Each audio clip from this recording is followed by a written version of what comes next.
बच्चों, इस वर्ष आपके लिए virtual training centre Dasturwadi Dadar Mumbai से एक नया YouTube चैनल निर्मित किया गया है।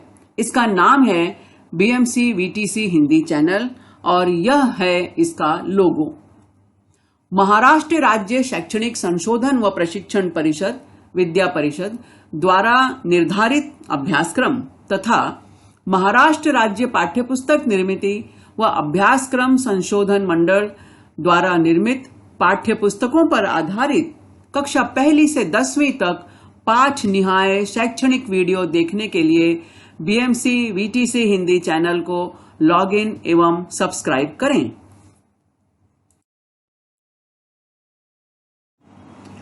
वीडियो देखने के बाद वीडियो के डिस्क्रिप्शन बॉक्स में वीडियो के घटक से संबंधित प्रश्न पूछे गए हैं। इन प्रश्नों को अपनी कॉपी में लिखकर हल करें। वीडियो के डिस्क्रिप्शन बॉक्स में एक गूगल फॉर्म की लिंक भी दी गई है। लिंक खोलकर इस फॉर्म को जरूर भरें।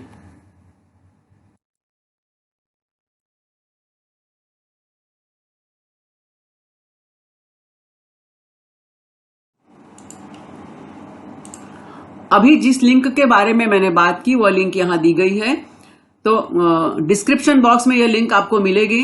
इस लिंक को ओपन करें। लिंक के ऊपर इस तरह से आपको सूचना भी मिलेगी। अपना अभिप्राय नीचे दी गई लिंक में अवश्य व्यक्त करें। तो इस लिंक को जरूर खोलें। इसमें जो भी प्रश्न पूछे गए हैं उनके उत्तर आपको देने हैं। बहुत ही सरल और सामान्य प्रश्न है, इसलिए आप सभी से विनम्र निवेदन है कि इस लिंक को जरूर खोलें और इसे भरें। जैसे ही आप दी गई लिंक को क्लिक करते हैं, इस तरह से एक गूगल फॉर्म आपके सामने खुल जाएगा, जिसमें ऊपर लिखा हुआ है BMC VTC चैनल में आपका स्वागत है। वीडियो देखने के बाद अपने सुझाव मत अवश्य दें। तो उस फॉर्म में आपको इस तरह से जानकारी पूछी गई है आपसे। आपका नाम, तो यहां आप अपना नाम लिखेंगे। आपकी पाठशाला का नाम, अपनी शाला का नाम लिखना है आपको यहां पर। तो चलो एक प्रैक्टिकल करके देखते हैं कि हम जब मोबाइल में अपना चैनल खोलते हैं तो हमें किस तरह से दिखाई देता है। यह मैंने अपना चैनल खोला है BMC VTC हिंदी चैनल और भूगोल का पहला पाठ है पृथ्वी और रेखा जाल। इस वीडियो के हम स्क्रीन के हम दाईं ओर देख रहे हैं, एक छोटा सा चिन्ह बना हुआ है। जब इस चिन्ह को हम क्लिक करते हैं तो इसी के नीचे खुल जाता है डिस्क्रिप्शन बॉक्स। इस डिस्क्रिप्शन बॉक्स में कुछ प्रश्न पूछे गए हैं जिनके बारे में हमने पहले बात की है। इन प्रश्नों को आपको ध्यान से पढ़ना है, इन्हें अपनी कॉपी में लिखना है और इन प्रश्नों के उत्तर भी लिखने हैं। इन प्रश्नों के उत्तर आपको कहां मिलेंगे? इसी वीडियो में मिलेंगे। तो जब आप इस वीडियो को ध्यान से देखेंगे तो आपको उनके उत्तर मिल जाएंगे। और जहां पर ये प्रश्न खत्म होते हैं उसी के नीचे आपको एक ये लिंक दी गई है। इस लिंक को खोलें। जैसे ही इस लिंक को आप क्लिक करेंगे ये लिंक अपने आप खुल जाएगी। इसमें गूगल फॉर्म मिलेगा आपको और उस फॉर्म में कुछ प्रश्न पूछे गए हैं, बहुत ही सहज और सरल प्रश्न। उनको टिक मार्क कीजिए और इस फॉर्म को सबमिट कीजिए। फॉर्म के लास्ट में नीचे सबमिट की बटन मिलती है, आप सबमिट क्लिक करेंगे तो आपका ये फॉर्म जमा हो जाएगा, पूरा हो जाएगा। तो इस तरह से यह आपकी प्रक्रिया पूर्ण होती है।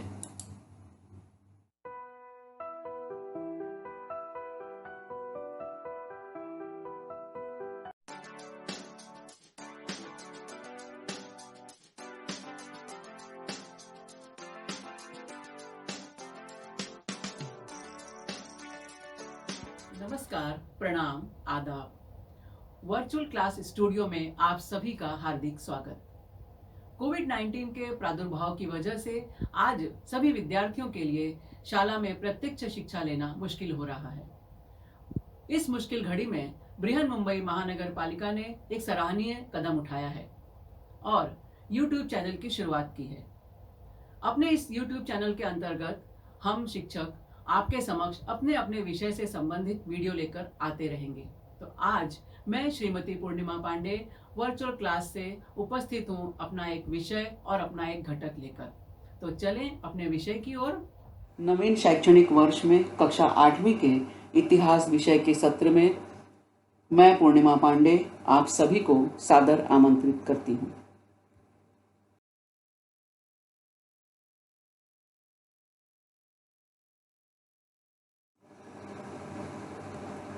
आधुनिक भारत का इतिहास, कक्षा 8वीं।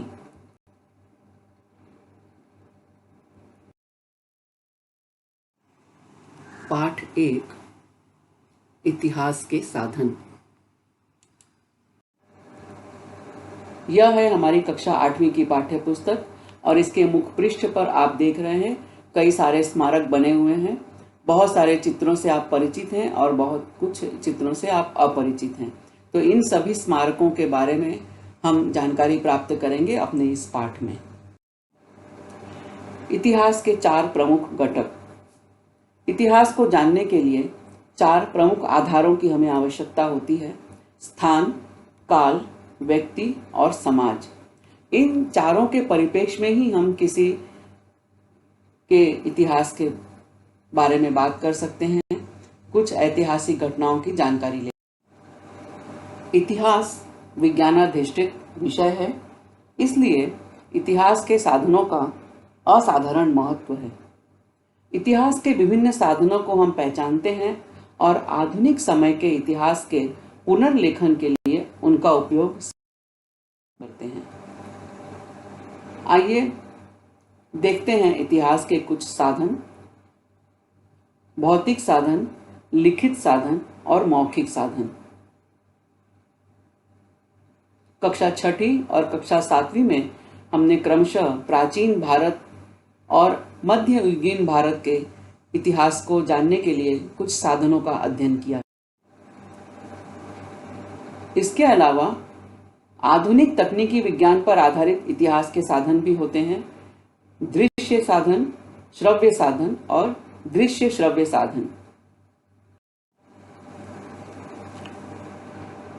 आधुनिक भारत के इतिहास के भौतिक साधनों में निम्नलिखित साधनों का समावेश होता है: भवन एवं वास्तु तथा प्रतिमाएं एवं स्मारक। भारत में ब्रिटिश सत्ताधीशों के शासनकाल में बनी इमारतें और वास्तु। विविध इमारतें, पुल, रास्ते, प्याऊ, फव्वारे, सड़क, प्रशासकीय कार्यालय, अधिकारियों, नेताओं और क्रांतिकारियों के निवास स्थान, रियासतदारों के रजवाड़े, किले, कारागृह अथवा जेल। इन वस्तुओं में और इन वास्तुओं में, वस्तु और वास्तु 2 चीजें हैं, तो इन सभी में अनेक विविधताएं देखने को मिलती हैं। कुछ वास्तु जो है आज राष्ट्रीय स्मारक के रूप में घोषित किए गए हैं, तो कुछ भवनों में संग्रहालय बना दिया गया है, जैसे अंडमान की सेल्युलर जेल। तो हम भवन एवं वास्तु के बारे में विस्तृत जानकारी लेंगे। भवन एवं वास्तु, इनसे हमें कौन कौन सी जानकारी मिलती है? तो सबसे महत्वपूर्ण है कि इनके द्वारा हमें तत्कालीन इतिहास की जानकारी मिलती है, स्थापत्य शास्त्र और तत्कालीन आर्थिक संपन्नता। स्थापत्य शास्त्र मतलब उस बिल्डिंग को, उस भवन को बनाने का जो तरीका है, किस डिज़ाइन में उसे बनाया जाए, ये जो होती है उसे, जिसे हम आर्किटेक्चर कहते हैं, तो स्थापत्य शास्त्र की जानकारी मिलती है। और उस स्थापत्य को बनाने में कितना पैसा लगा होगा, कितना धन खर्च हुआ होगा, तो इससे हमें आर्थिक स्थिति के बारे में जानकारी प्राप्त होती है। जैसे यदि हम अंडमान की सेल्युलर जेल में जाएं, तो वहां पर स्वातंत्र्य वीर सावरकर के क्रांतिकारियों के विषय में, मुंबई के मणिभवन अथवा वर्धा के सेवाग्राम आश्रम में जाने पर गांधी युग के इतिहास के बारे में जानकारी मिलती है। यानी उस समय के कालखंड में कौन सी घटनाएं हुई, उनका परिप्रेक्ष्य क्या था और उन घटनाओं के द्वारा क्या परिणाम हुआ, लोगों ने किस तरह से उस नागरिकता की, ऐसी अनेक बातों की जानकारी मिलती है। यह है हमारे भारत का मानचित्र और आप देख रहे हैं इसमें ये अंडमान निकोबार द्वीप समूह, जहां पर अंग्रेज सरकार क्रांतिकारियों को काले पानी की सजा देकर भेजती थी। यह है अंडमान निकोबार द्वीप समूह। यहीं पर बना हुआ है यह सेल्यूलर जेल।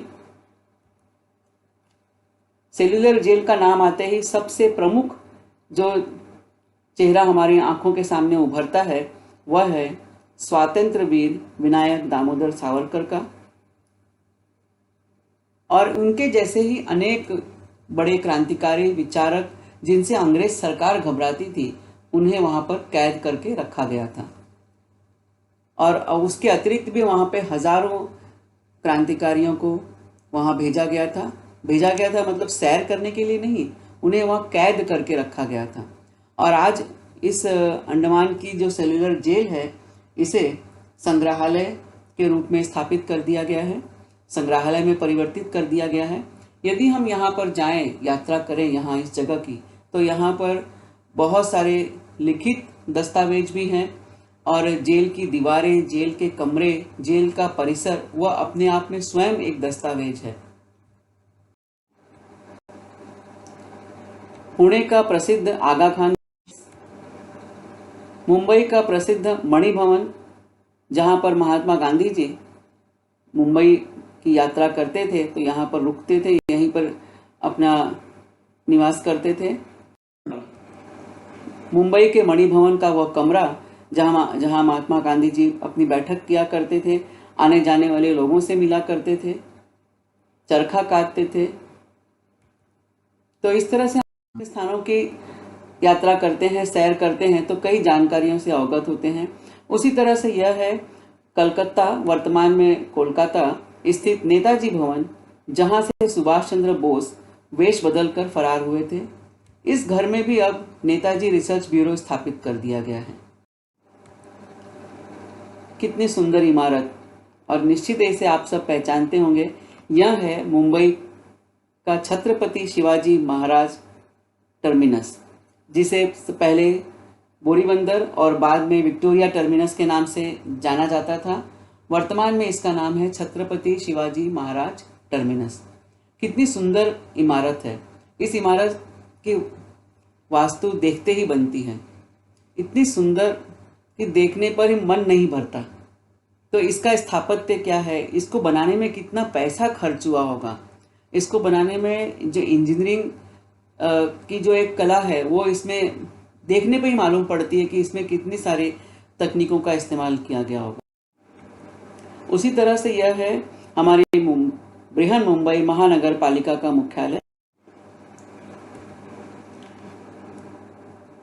अगला भौतिक साधन जो है वो है प्रतिमाएं एवं स्मारक। हमने बहुत सारी प्रतिमाएं कहीं न कहीं स्थापित हुई देखी हैं।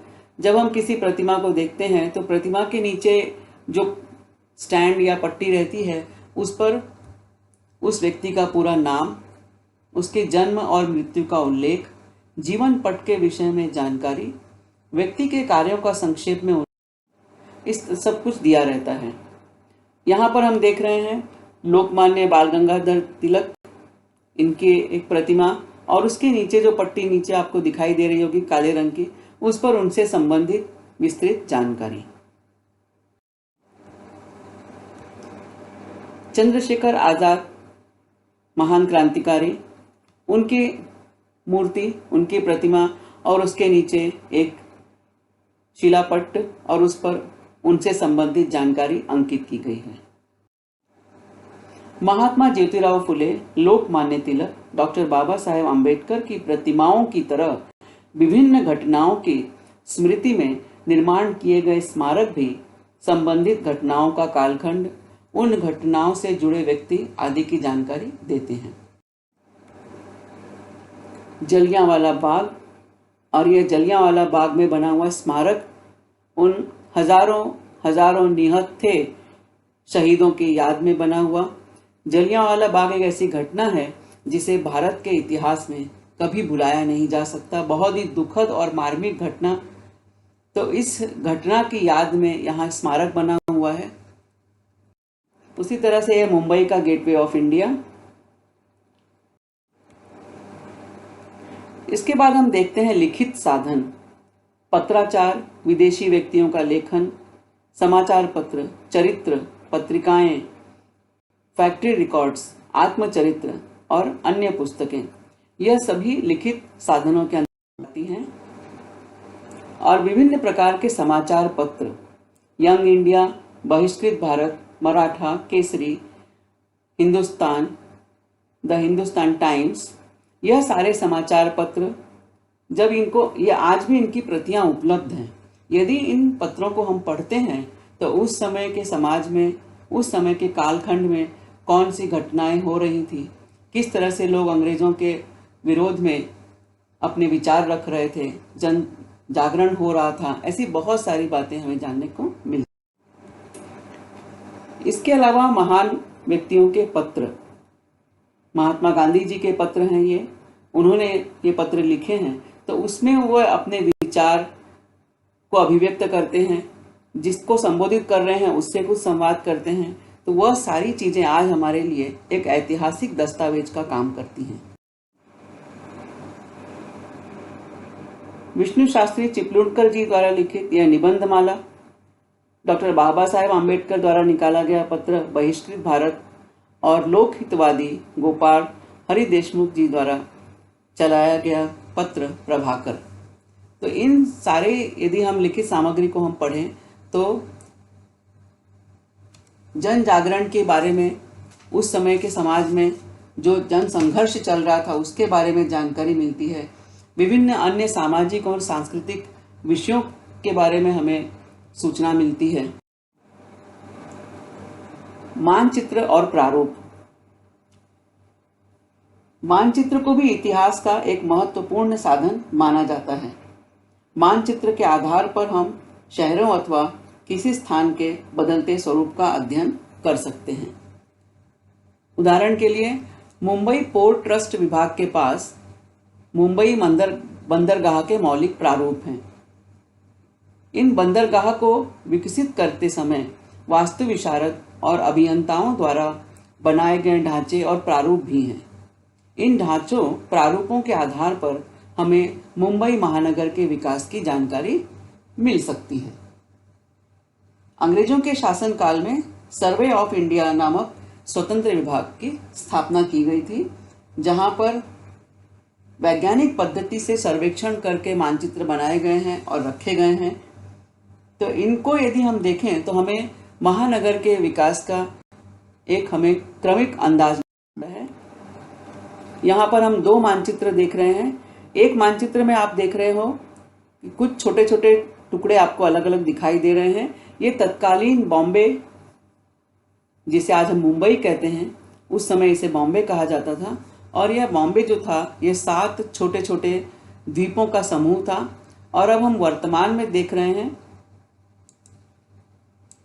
ये हमारी वर्तमान मुंबई और ये हमारी तत्कालीन मुंबई, तत्कालीन बॉम्बे। और ये बॉम्बे का आज का वर्तमान स्वरूप कितना बदला हुआ है। तो हमें ये देखने पे मालूम पड़ता है कि किस तरह से मुंबई में परिवर्तन हुए हैं, किस तरह से यहाँ विकास हुआ है।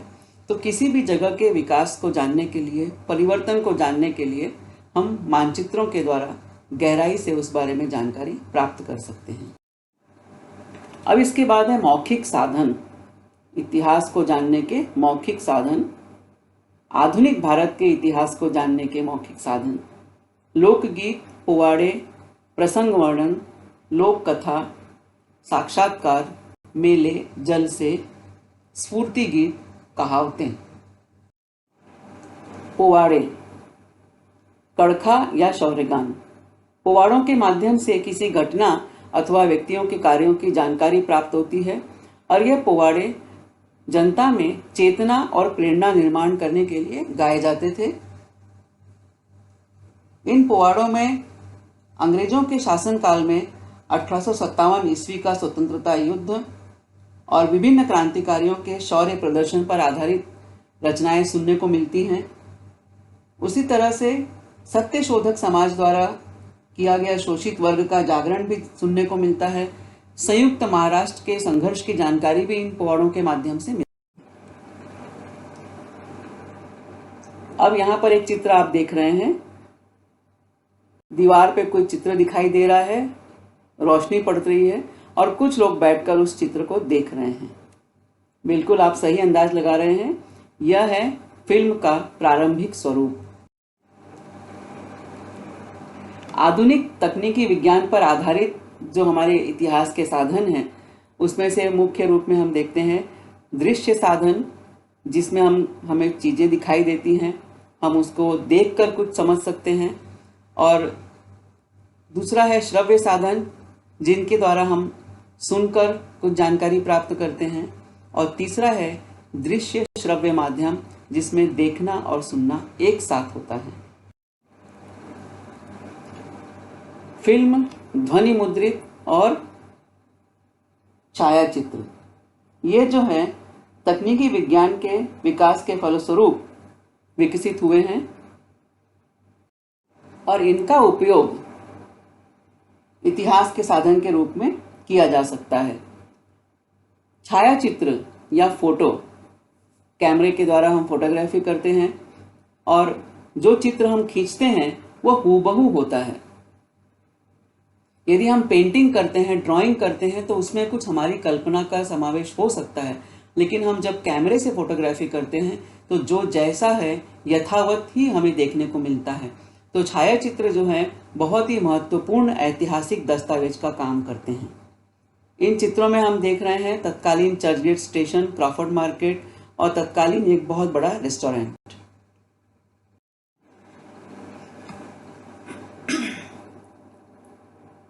इसके बाद सबसे महत्वपूर्ण और बहुत ही अनूठा आविष्कार है, वह है फिल्म।